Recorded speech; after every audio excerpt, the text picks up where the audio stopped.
with Antonio Gates as you're being inducted into the Breitbard Hall of Fame tonight, really the San Diego Hall of Fame. Welcome back to San Diego. What does this one mean to you? That means a lot to me, man. San Diego, the city has been so gracious to me. The fans has been phenomenal to me, and all my memories are here. So to see myself back here and obviously among the elite guys that played in San Diego is an honor, to say the least. Yep. You spent 14 of your 16 years here in San Diego. You really grew up as a person and a player. Of course, we all remember Philip Rivers to Antonio Gates at Qualcomm Stadium. What stands out to you about your time here in San Diego? I got a multitude of things that stands out. I got some individual things that stand out. I got some collective team events that stand out. But I think ultimately it was always about our belief system. Guys believing in one another, trusting in one another, making that ultimate sacrifice. And when I think of those guys, those teammates that I had, those coaching staffs that was a part of my journey, they believed in me.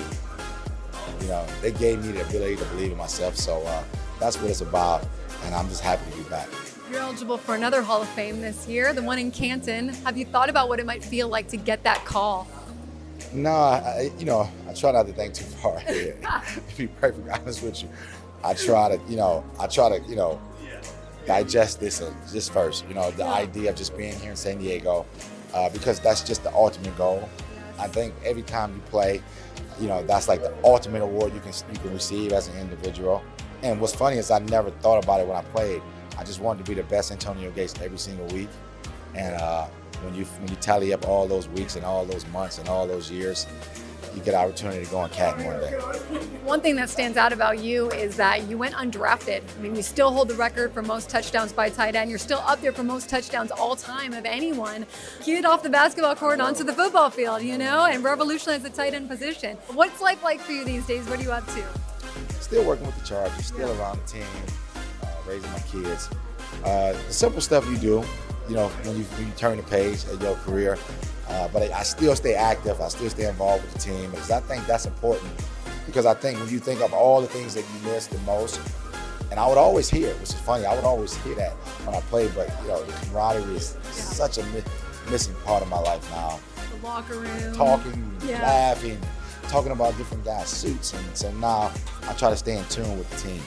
Last question, be honest. Do you ever see highlights of yourself and go, okay, all right, let me brush the shoulders up a little bit? I mean, what you did was remarkable. Yeah, I think in the back of your mind, you got to have a little of that to be successful. That's like a known fact. You can't, not believe you good. You can't not believe you the best in order to get and flourish to the levels that I've been able to flourish to. So I've always had it, but also understood that it was parts of people, offensive line, tackles, guards, centers, quarterbacks, offensive coordinator making the right call that played a role in it as well. So I'm very thankful for that. We're so happy to have you here tonight. San Diego's happy to celebrate you. Thank you, Antonio. Thanks for having me.